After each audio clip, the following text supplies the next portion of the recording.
Hi there, and welcome to the From Desk to Dynasty podcast. I'm Owen, as usual, your host today.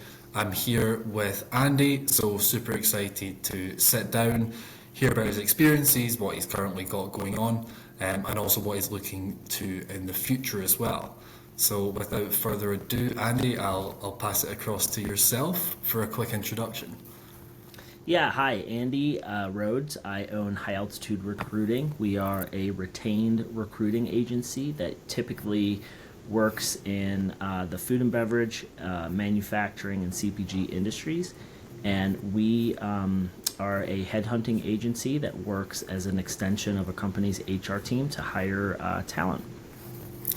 Awesome. Love to hear it. Love to hear it. Sounds great. And I'm super excited to have a conversation. Just to kick us off, could you maybe share a little bit, about your journey into recruitment and Sure. what drew you to the industry in general? Yeah, so I actually fell into it in a really weird way. I was going to school to be a physical therapist, or as we say back home, a physio. And I got the opportunity to do an internship at a hospital and just didn't enjoy the role. And I was 5 years into a 7 year school program. And my then girlfriend, now wife, said, like, if you're not happy and you're not miserable, that's not going to change. And so I actually had my undergraduate degree, so I dropped out of the program and I got recruited to work for a agency that hired travel physical therapists. And so my job was to go to universities, colleges, to really ask these new graduates about what their future was going to look like and the opportunity to make great money and get to travel. And that's where I really fell into recruiting. The role was really cutthroat. It was like 100 calls a day or 10 hours of time on the phone, and high turnover. And so I actually posted my resume on monster.com. That's how old this story is. And within like the 6 hours, it was on there because my old boss saw it and like pulled me into the office and said, "Get that shit off. Um, if you still want a job here." And in that 6 hours, I got recruited to a healthcare company where I was really like an HR generalist. And when you jump around to different areas within HR, in the 2.5 years I was there, the last role I had, I landed in recruitment again. And I managed the hospitals and clinics from like Maine down to Baltimore, but mostly like the New York boroughs, and just absolutely fell in love with it. Managed 50 open requisitions, hiring anything from people sweeping a broom to the physicians, but mostly like nurses and then the clinical staff. And then got recruited out of there to go to an agency that did executive recruiting.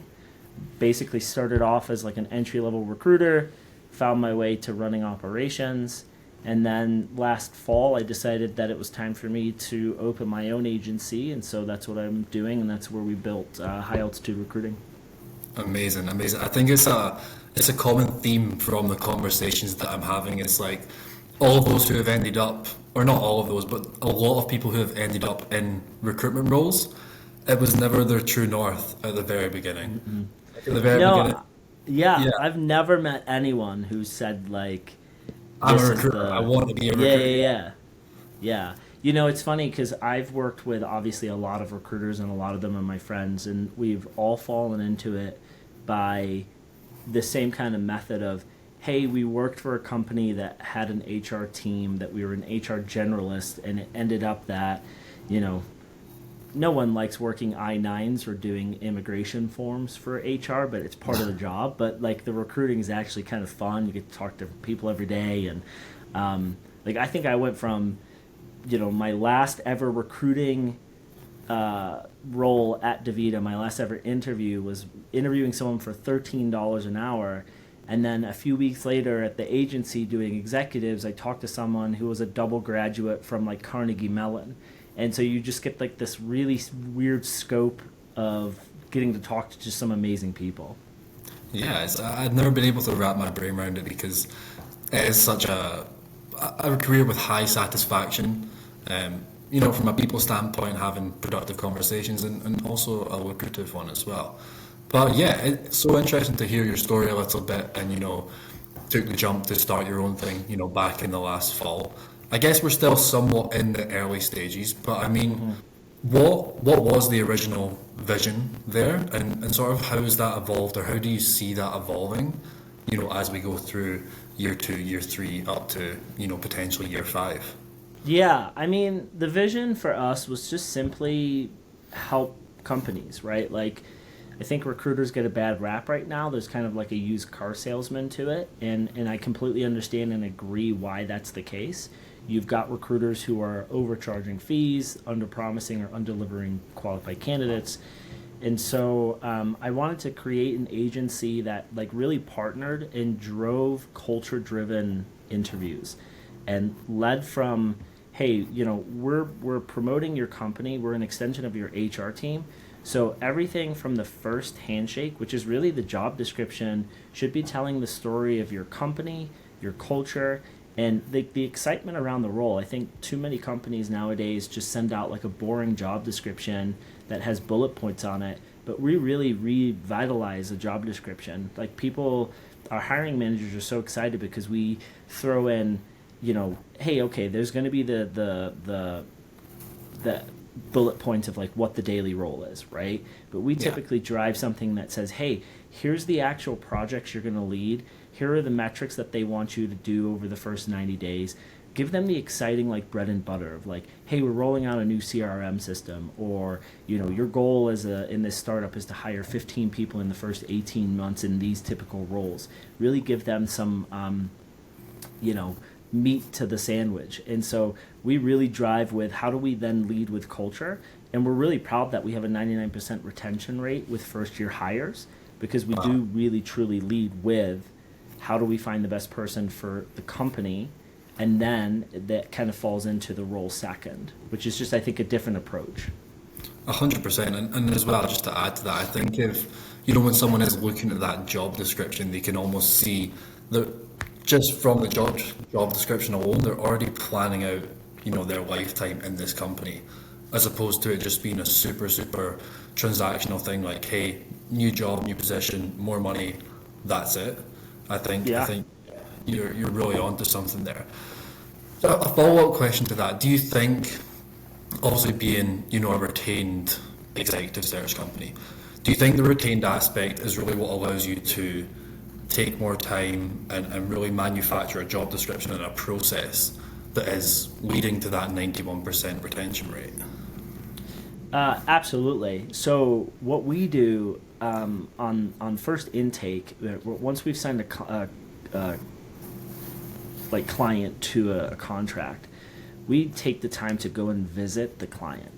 And awesome. So we had a client here in Denver where I'm located who was just like really taken aback. She's like, we've worked with agencies before, no one wanted to come in and visit. And we believe we don't understand the culture, or we can't sell the company if we haven't walked through the front doors. So for me to be able to walk through the front doors and know, hey, if I turn left, I'm immediately on the plant floor in the manufacturing facility. If I turn right, I'm in the business office. So when you're talking to candidates, you're able to sell like, hey, I've been there, done that. So when we say, hey, we're an extension of your HR team, we truly believe that. Now, there are instances where we can't do that. We have some clients over in the Middle East, and it would be great if I could go to Dubai all the time, but I can't. So what we do is we try and build the culture by then saying, okay, very similar if I'm on site, I want to meet cross-functionally. So we just recently did a chief operating officer. I met with obviously the CEO who was hiring them. But then I met with the CFO, I met with the director of manufacturing, supply chain, logistics. I wanted to meet with all of the cross-functional partners who work with this individual role. Taking 30 minutes out of their day may be a time suck for them, but it allows me to get the best candidate possible. And honestly, the HR manager's like, well, that's a lot of time you're taking away from people. And I said, but it's really an individual process, right? Because we're taking 30 minutes from 5 different individuals, but it helps us build a better job description. It helps us build a better wish list. Oftentimes we get a better list of requirements that define the actual problems that need solving, that then partner with other teams. So we really try and embed ourselves and make that process a little bit more streamlined by visiting, if not getting on Zoom calls, and really like dumbing down what they would like to see from the other position and how they're going to best be a culture fit for the company.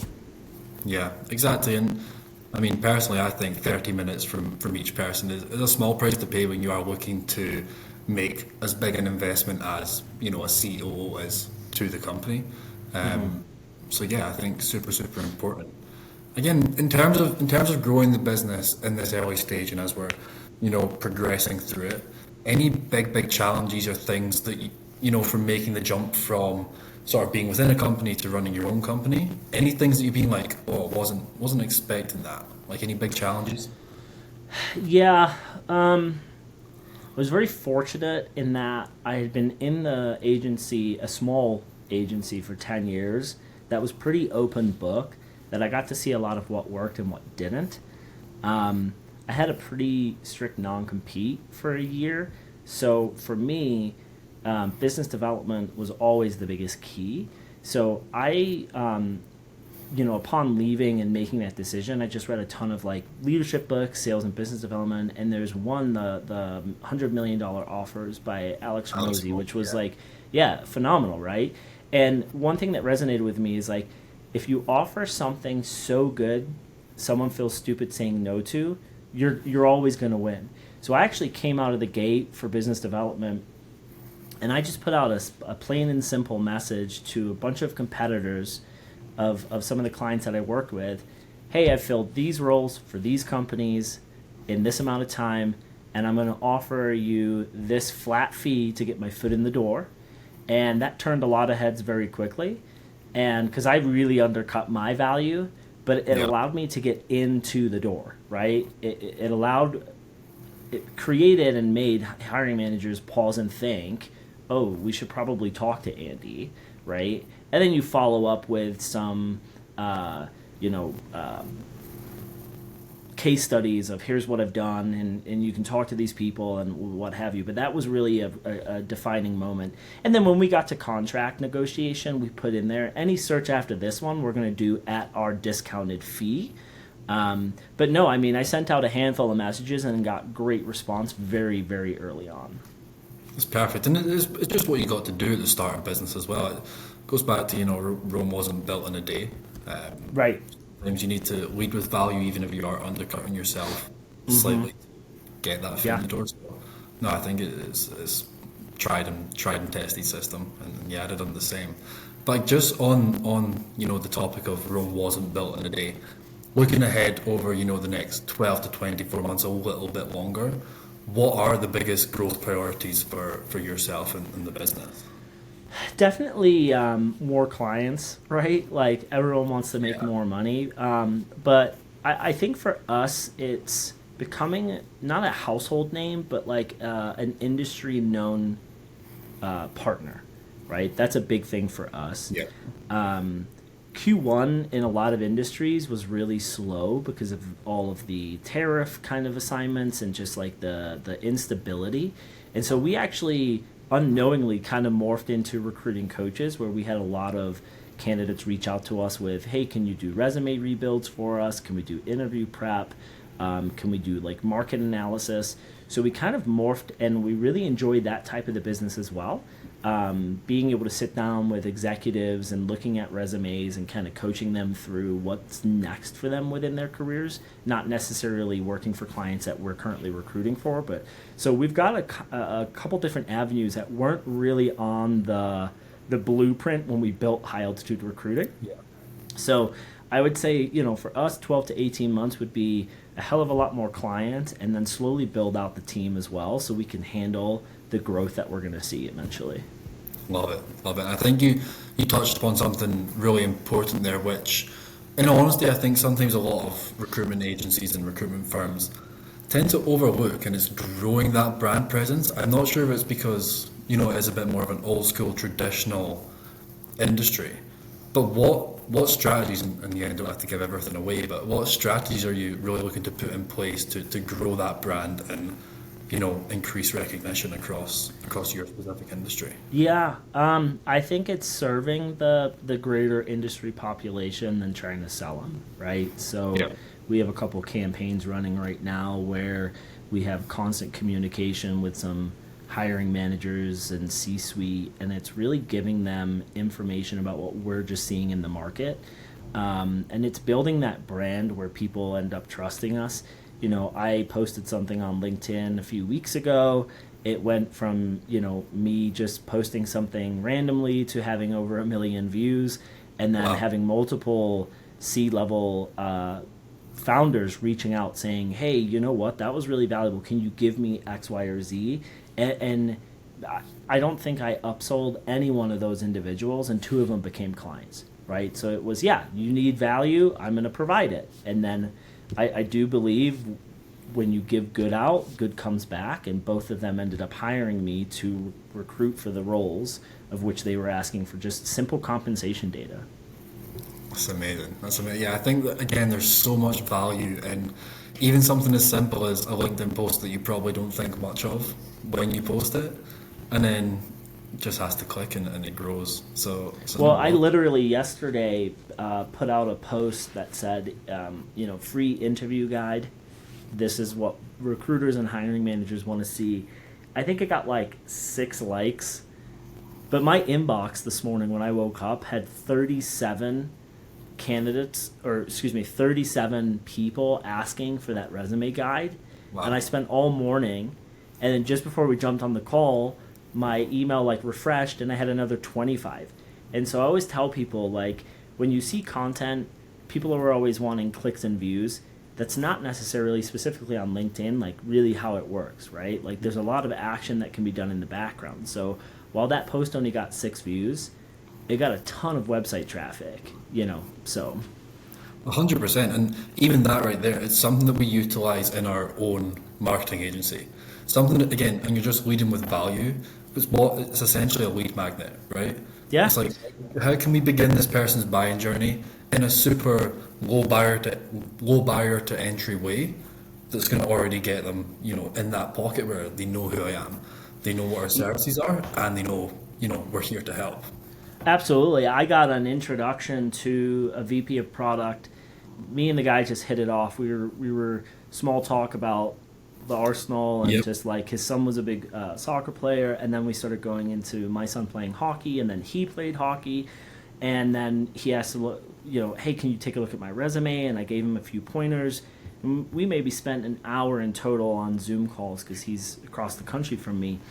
But essentially at the end of the call, you know, we really hit it off, and I gave him no sales. It was all just like, here, let me provide value. And he literally texted me the other day, like, just landed a new role. I'm going to have to build a team. You need to know there's no other recruiter on my radar. So it's like you give what you get, right? And I heard once on a podcast, your best business development tools are going to be working with the candidates who need help now, because specifically in our industry, my vertical of executive, they are the ones when they land who are going to remember who helped them.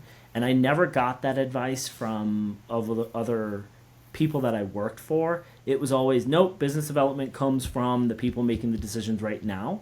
But really, it's coming from the people who can make the decision 6 months from now that say, hey, remember that one recruiter who helped and didn't try and charge me $1,000 to do a resume rewrite, or $1,500 to give me a LinkedIn optimization? It was the recruiter who just helped out of being kind, you know?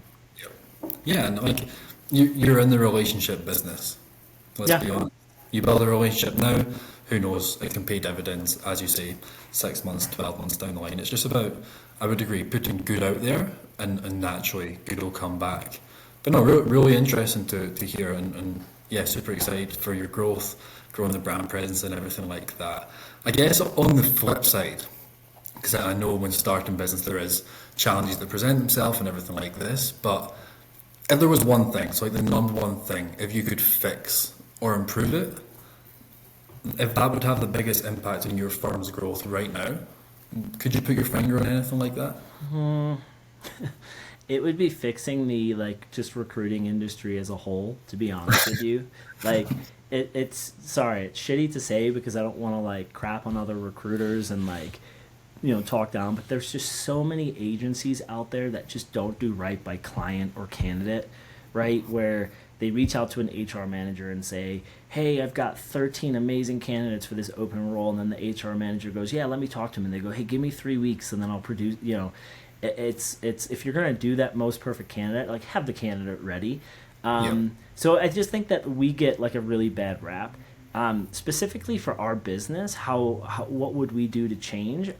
We're just so early in our infancy that I don't think there's anything that I can put my finger on that says like, here's what we need to do to better ourselves, right? Like, I've tried doing everything from a marketing perspective, and I feel like in the executive retained world that we live in, email campaigns just don't work. We're seeing nothing from it. And when I talk to other colleagues of mine who own agency, I get the same feedback. And so it's just playing around with tools. We keep seeing like this invention of AI kind of jumping in, and just not seeing anything right now that can fix absolute problem. I think for us, we do our best to make sure that we do right by both client and candidate. So just the other day, every Monday, I have a couple things on my calendar, and I had to send 26 breakup emails. Wow. And in that email, it says, hey, you weren't chosen for the role. If the candidate gets to a certain point where I can provide specific feedback, whether or not they want to hear it, I do that. But at the end of every email, I put, this is my cell phone. If you have specific questions, call me. Very rarely do people pick up the phone, but that's what we're trying to do to fix the recruiting kind of, I would say, irregularities that we're seeing in the market right now, is just trying to do right by candidate and client. Yeah, I love it. And as I say, it's a relationship. You're in the relationship business. It's just building human connections and then having human interactions. Not ghosting when someone has went through a process that they've not been successful with, which can be hard to take. It's not just leaving them to hang dry. Yeah, and you know what? It's interesting because I did have someone call me this Monday after I gave them a breakup, and they were like, well, what was the feedback from the client? And I was like, honestly, there was no negative feedback. Like, they received 5 amazing candidates, and the fact that you can't relocate for 6 months is the reason you didn't get the role. Otherwise, you would have been into the top 2. And she was a little heartbroken, but it is what it is, right? And so, but hopefully she remembers that conversation in the future. If she needed a recruiter or help, she'd pick up the phone. At the same time, and from your standpoint as a business, it's like, hey, I've went over and above because I've given 5 candidates where none of them are actually bad. None of them didn't suit. It was just small semantics that didn't really get them over the line. Yeah, I mean, I consider failure for me if I don't provide 3 to 5 candidates where the hiring manager picks up the phone and says, Andy, you've given us a headache. Like, we don't know who to pick. Like, if I don't have that conversation in some form, I felt like I've failed, right? Like, my goal is to give you so many good candidates that you go, oh, I wish I had 2 jobs to fill. And every once in a while, we'll get like a junior candidate in there where the hiring manager will go, you know what, we could find this person a home on a different team or maybe in a lower level. But yeah, that's failure to me if we don't have that conversation at some point. And I think that mentality and hoping to have that conversation, that is the glory of doing retained search. You're not rushing to put bums on seats. You're taking your time to properly analyse the market. I know something like 70% of the job market is passive. I feel with a contingent style model, you can actually, go away and do that deep research needed, especially when you're filling, executive level roles. But in terms of, strategies or ideas that you've tried since, beginning the big business, is there anything that you've found to be interesting, even if they maybe didn't play out the way that you were expecting them to? Yeah, from a technology standpoint, I think everyone's using LinkedIn Recruiter, which is just so overpriced and expensive. And so we've gone to using Juicebox. And that was like a huge piece for us that like I didn't expect that play to happen. I played around in it for like a few weeks and just didn't love it. And then weirdly got an email from the CEO Said, yeah, I liked it, didn't love it. And he was like, well, let me make you love it, and jumped on like a Zoom call with me and like actually gave me like a full demo. Nice.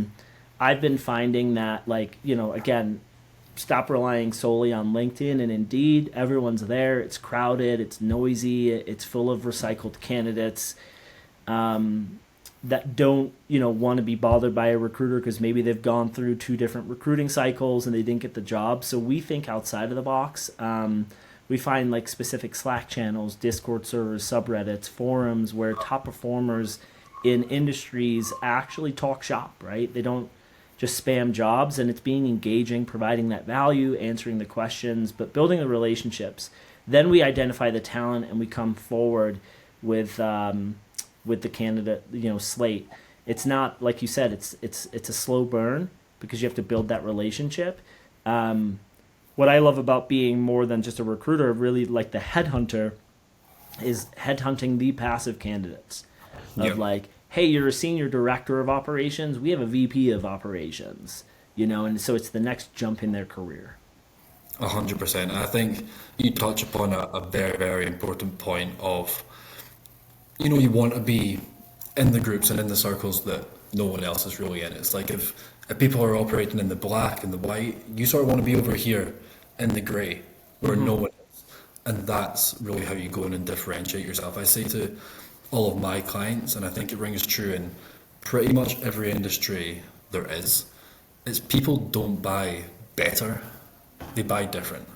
Yeah. So how can we prove through, whether it's our sales process with a potential client, whether it's, how we're going out and we're hunting these people, all these things, like how can we differentiate ourselves, even if it's just slightly? That's really where, the money is made. But you did mention AI briefly, and I know it's a bit of a hot topic within the recruitment industry at the moment. Do you see, or where do you see a fit for AI? And maybe where do you see some of its downfalls, if any? Yeah, I think right now a massive downfall, and I really do think there will be some like class action lawsuits eventually, will be around AI just like removing candidates from pipeline because they didn't have the correct keywords or their resume wasn't parsed correctly. And so I do think, even though there has been AI built into applicant tracking systems for a decade, now we're seeing it get a little bit more defined and specific to certain roles, and then applying the filters or over applying the filters. We've used a couple AI tools for sourcing candidates, and they just, I don't know, for executive specific, it has to be a manual process. I have yet to use a tool, and I've used a couple where the process can be shortcutted via AI. Now, I know contingent recruiters. I know some that work with more hourly employee, and they're loving it. They love the integration and what it can do. I do think that candidates are overusing AI to build resumes, right? If I receive an AI resume written by ChatGPT, I know exactly what it is because of the format, the blue like lines they put in there. And so honestly, I tell a lot of candidates, if I receive 10 resumes and 8 of them have that format, that's fine. But the 2 that don't are the ones I'm thinking about. Right? Yep. And let's say all equal candidates are doing that, like those are the 2 top of mind. So I tell people, like, if you're going to use ChatGPT, really use it on the job description and have it tell you what's really the bread and butter of this JD, and then you write that into your resume. I think that from like a business development standpoint, obviously the invention of AI creating like email campaigns, drip campaigns, leaving voicemails, right, where the phone doesn't ring, but like you're in someone's inbox. Those things are kind of exciting. I think there's a lot of opportunity there. I was just watching this podcast last night about, we're months away from like, if you use like an AI bot right now to recreate your voice, like, and like your Scottish accent comes through, people don't really recognize I was born and raised in England because I moved here at such a young age. But there are certain words that the AI cannot pick up if I say it. So I think we're months away from like true voice being true voice, and so it's kind of scary. I do think it's going to replace people, but not in the realm that we really think, because there has to be a human touch and element to the recruiting, especially at the executive level.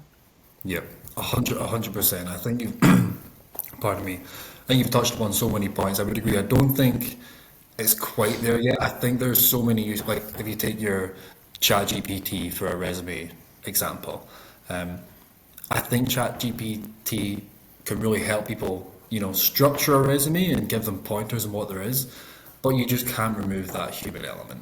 Especially like it just seems like common sense, but maybe it's because you just said it out loud. But if I'm a candidate and I'm making my resume on ChatGPT, I should probably be thinking in the back of my head, so are 50% of the other people who are applying for this job, and then how's that going to look when it is put, in front of the hiring manager? Mm-hmm. So 100%. yeah, totally get that, and it's quite funny to think about, to be honest. Yeah. Yeah, I think good insights there. If you could, again, because I know we're in sort of growth stage, early stage, we're looking to, do amazing things. Bit of a funner question. If you could test one thing in the business, like just one thing without any risk whatsoever, what do you think that would be? Yeah, that's a good question. So I've used a couple like business development and marketing agencies in the past with like zero ROI, right? And so now when someone reaches out to me, I give them this option, and if they're really good at what they do, I say you can take over business development and marketing for the percentage of the search, right? So I'd love to find a partner who says, okay, I understand that people need to get paid, right? I get that. But I've not seen in the executive recruiting space reaching out to hiring managers or executives on the client side that have brought ROI. I would love to have a partner who comes in and goes, not only do my systems and processes work, I'll show you for a percentage of the fee.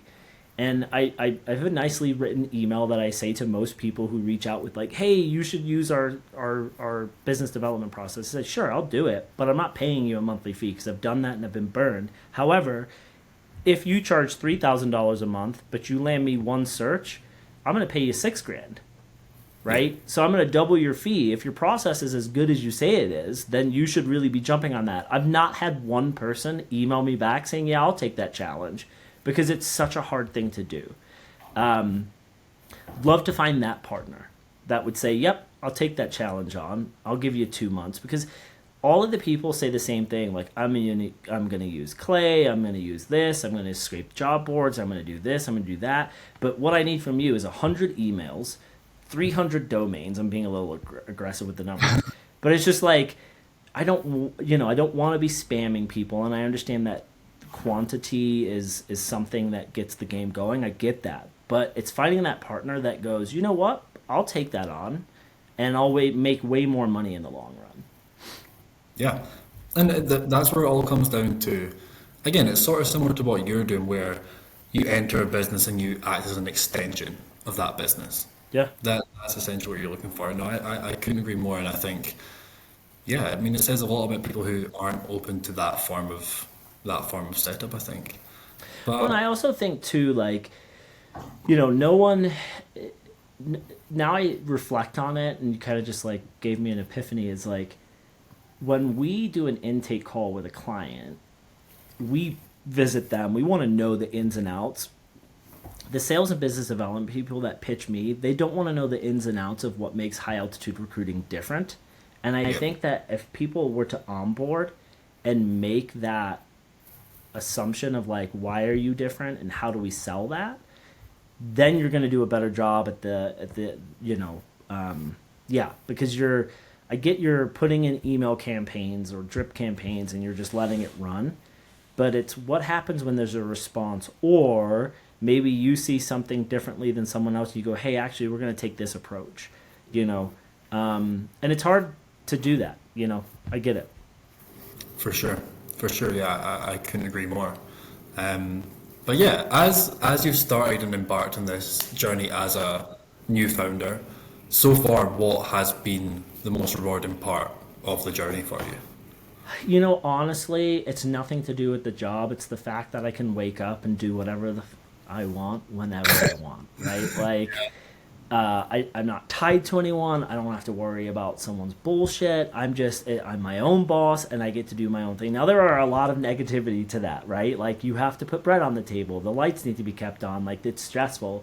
But, you know, yesterday when my buddy texted me, hey, you want to golf Friday? Quick yell up the stairs to my wife, do we have anything during the day I need to be home for? Nope. I'm going to go golf and, you know, I can go do that. So, and then, you know, honestly, it's also just like the outside of the box thinking. Like tonight I'm going to a networking event. I don't know what's going to come from it, but I'm going to go have a beer, meet some people, tell them about how to do recruiting.